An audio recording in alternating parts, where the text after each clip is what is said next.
तूने तो क्यों क्यों की छड़ी लगा दी। तूने कहा महाराज भीमराज घर में तरी क्यों, तू तो मैं की बातें छिड़ी क्यों, किसी वीर योद्धा को फटकारते क्यों। तो सुन, इस मिथिलापुरी में मेरे गुरु के धनुष का पराभव, इसलिए भाव में चढ़ी क्रोध करने का कारण यही है। मैं तुझसे प्रश्न करता हूं, वेद शास्त्र श्रुतियों का है कथन यही, दो पुरुषों के संभाषण में तृतीय पुरुष का कार्य नहीं। अगर दोनों में एक पक्ष अगर कोई निर्बल हो, कमजोर हो, तीसरा कोई योग्य हो, तो उसको आकर समझाए। तो क्या तू गुरु से है या अधिक योग्य, या रामचंद्र है भोला? नहीं बता मूर्ख बालक, सभा के मध्य तू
फलाना के बालक जो भगवान शिव का धनुष सारे संसार में विख्यात है, उसे तो छोटी छोटी धनियों की क्षमता करता है।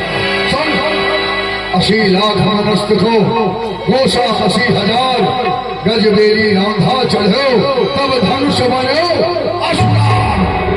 उस धनुष को तू छोटा कहता है, वचन संभाल करके बोल, नहीं जिभा काट।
तूने अपने कानों से मेरे प्रभाव को नहीं सुना, इसीलिए तू हमारे समक्ष खड़ा होकर के हमसे उत्तर प्रत्युत्तर कर रहा है। क्या बालक बोली बनो नहीं तो ही केवल बोली जने जाने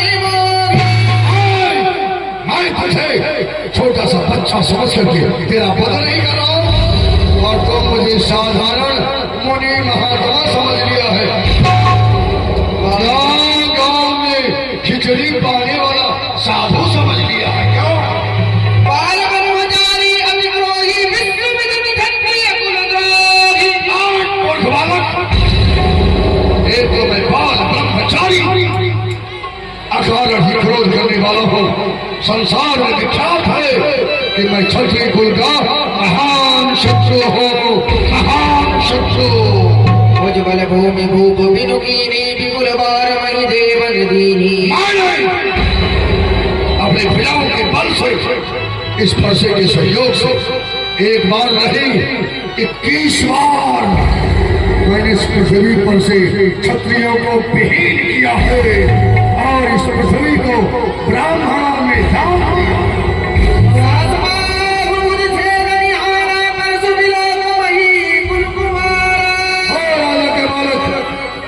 सहस्राबाहु की जो भुजा थी गहन मन के समान, उसे काटने के लिए ये मेरा तीखी धार वाला फरसा प्रचंड अग्नि के समान आज भी मेरे हाथ में है।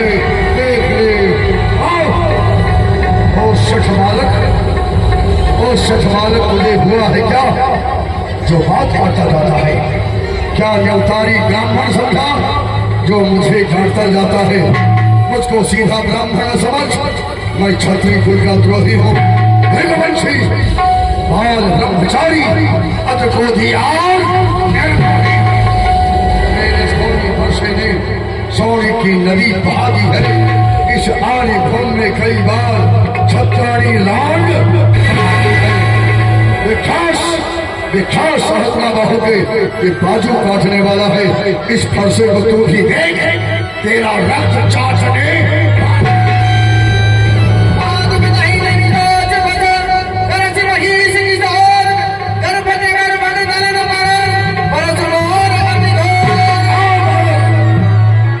अभी तुम्हारे माता पिता जीवित उन्हें पुत्र शोक में भुलाने का प्रयत्न न कर, क्योंकि उत्तर प्रत्युत्तर करेगा, क्रोध बढ़ेगा, क्रोध आएगा, फरसा उठेगा और फरसा उठेगा तेरे मस्तक को काट लूंगा तो तेरे माता पिता को बहुत कष्ट होगा। कौन है तो पुत्र शोक में भुलाना करता है। बेहसी लखन बोले मधुवानी अहो मुनि से भटमानी। अपने को बहुत बड़ा भारी अल्फा समझते हैं, बुढ़ाड़ी दिखाकर डरा रहे हैं, परंतु मूर्धन है। यहाँ पर कोई कुम्हड़े की बतिया नहीं है जो उंगली को दूसरा देने से मुरझा जाती है। धनुष बाण और बुखार करकर मैंने कुछ अनुचित कहा था, भृगुवंशी समझ कर और यह गोपविंद देखकर जो कुछ भी याद कर दे उसे मैं क्रोध को रोक कर चल देता हूँ।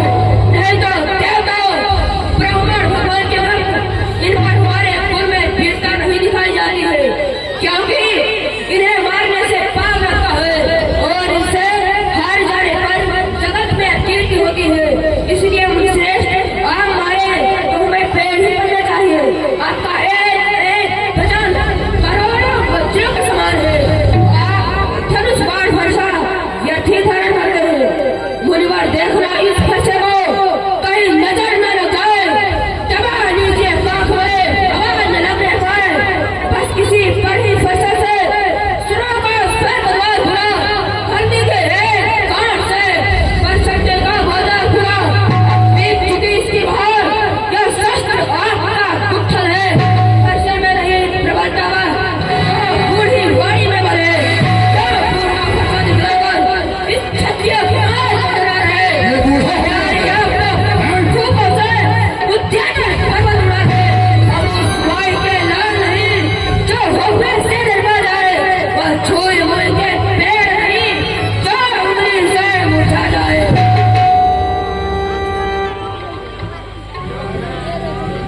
सुनिए, सुनाइए।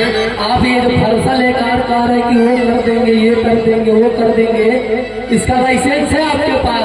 अभी 100 वाला आएगा, आपको उठा कर ले जाएगा। लाइसेंस हाँ, आ जाएगा।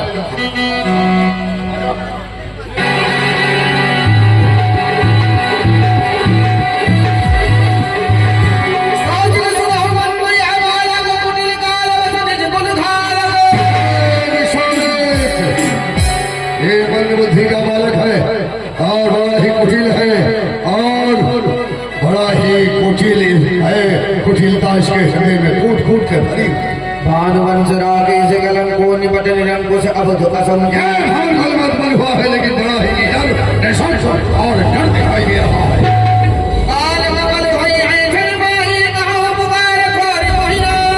इसीलिए मैं पुकार पुकार करके कह रहा हूँ ये काल का ग्रास बन जाएगा, अभी काल के मुख में चला जाएगा।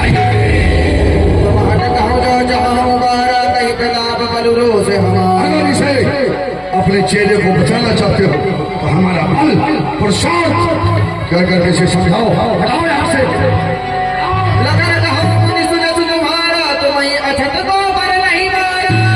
ये बोली आपका सुयश आपके रहते दूसरा कौन वर्णन कर सकता है।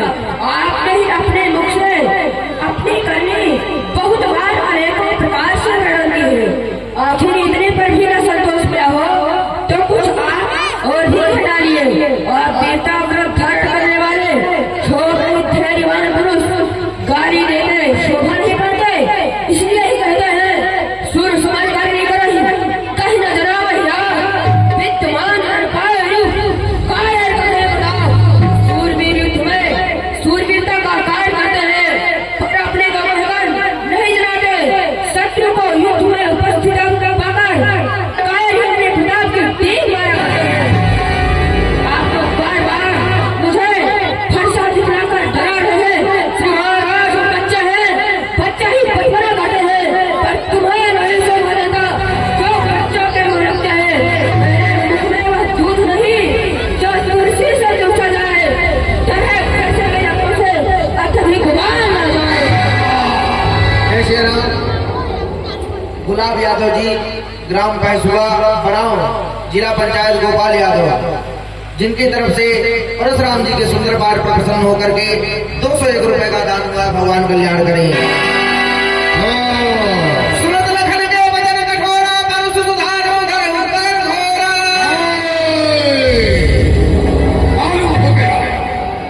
तो मरना चाहता है, तेरी मृत्यु तेरे सन्निकट आ रही है बालक, इसलिए तू उतर। अब जनि जय हूँ दोष वही जोगो, कटुआ दे बालक बद जोगो। अब मुझे कोई दोष मत देना कि परशुराम जी ने एक दिगों में है बच्चे का पद भर लिया।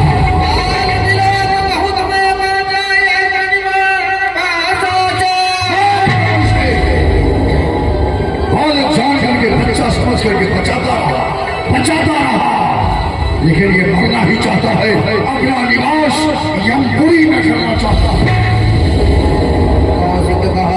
अपराधो बाल दोष गुण नहीं न साधु। हे मुनिराज, आप बालक की बातों पर इस प्रकार क्रोध मत करिए। बर्रे और बालक दोनों एक ही समान होते हैं। विद्वान इनकी बातों का बुरा नहीं मानते हैं। हर कुठार में अतुरन को ही आगे अपराधी गुरुद्रोही। एक तो मेरे हाथ में तीखी धार वाला पासा, मेरे सामने मेरे गुरु का द्रोही सामने खड़ा है, मुझसे उत्तर प्रत्युत्तर करता जा रहा है। ये जो मुझसे उत्तर प्रत्युत्तर कर रहा है ना, तुम्हारे इसी संकोच के कारण बालक नष्टा चला जा रहा है। नहीं तो भी मैं इसके मस्तक को काट लेता और बड़े ही परिश्रम में अपने गुरु के ऋण से पूरी हो जाता।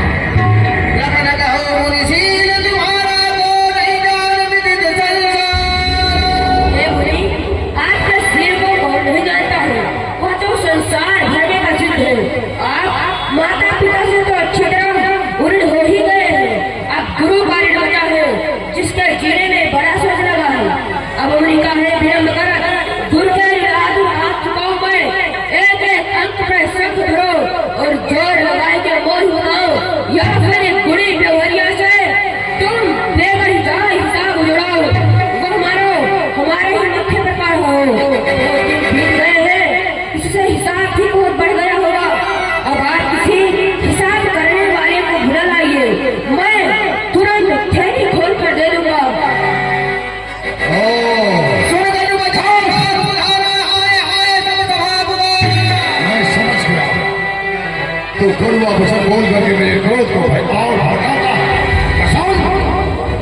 जो पिता के ऋण से उऋण हुआ, जो पिता के ऋण से उऋण हुआ, जो माता का बलिदाता है, वही हाथ एक बार आज फिर उस गुरु ऋण के लिए खुलवाता है।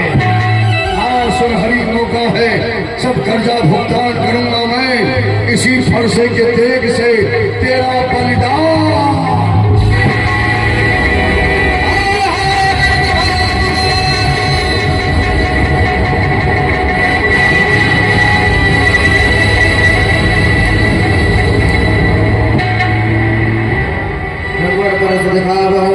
दिव्य विचारी वचन द्रोही। आप मुझे बार बार क्या फरसा बताते हैं? मैं तो अब तक आपको ब्राह्मण समझकर छोड़ता रहा, फिर ब्राह्मण तो घर के देवता होते हैं।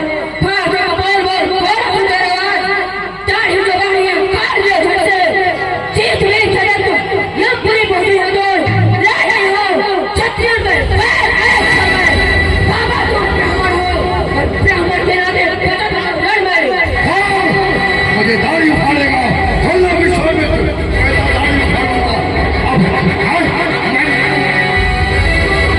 नाहक करहु बालक पर छोड़ो, नाहक करहु बालक पर छोड़ो।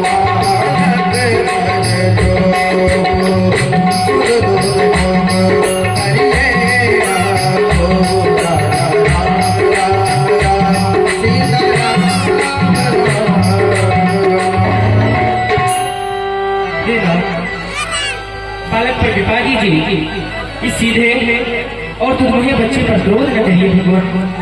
जो पे प्रभु प्रभाव कछु जाना, तो की बराबर करत अयाना। यदि ये बालक आपके प्रभाव के बारे में कुछ भी जानता तो आपकी बराबरी कदापि नहीं करता। जो लड़िका कछु अजगरी करही, गुरु पितु मातु मोद मन भरही।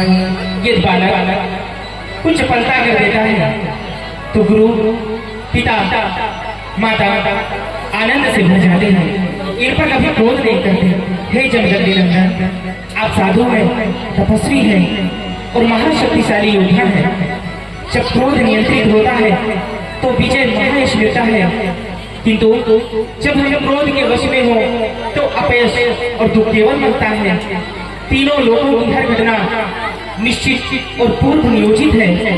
फिर कि मैं कैसे मिथ्या कह दूं कि दोषी कोई और कदाचित है। सरकार भगवान बच्चों की बातों का कभी बड़े बुरा न मानते हैं। इनके मुख में तो गंगा है, ये कुछ अनुचित उचित न जानते हैं। भगवान बच्चों की वाणी बहते हुए जल की भांति होता है। ये कुछ कह तो देते हैं लेकिन उसका परिणाम नहीं जानते कि इसके बाद क्या होगा। ब्राह्मण की तरह आप आते तो सह लेता हिलाते ही, वीरों सा भेष देखकर ही इसने की इतनी बातें भी। भगवान ये लक्ष्मण आप वीरों की भांति आते, आप ब्राह्मण की तरह आते तो आपके चरणों की रज को अपने सिर पर धारण करता। लक्ष्मण ने जो भी कहा है आपके वेशभूषा को देखकर ही कहा है। जो दंड आप देना चाहें उसका अधिकारी तो मैं हूँ।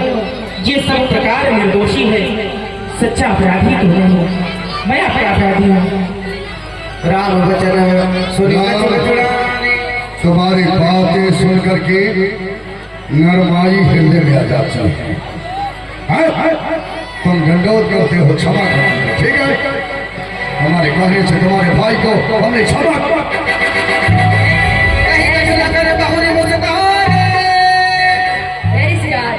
आप तो मेरे प्रभु श्री रामचंद्र जी देखो, तुमने कहा क्षमा करो, ये देखो फिर बोलने से आपको मेरे प्रभु श्री रामचंद्र जी कुछ नहीं दिए। चिंता मत करिए, मैं दूंगा।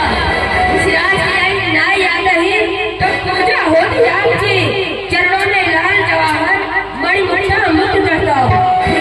का यह काम नहीं जो ना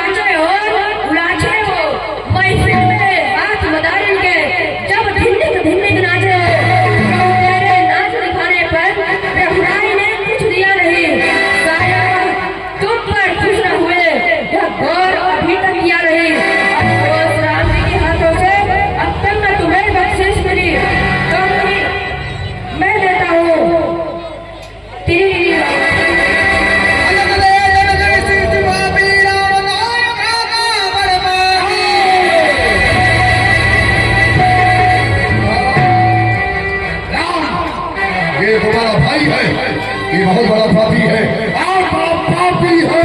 पापी कभी कहते पापी है खुदा, महतारी का खाए क्या पापी होगा।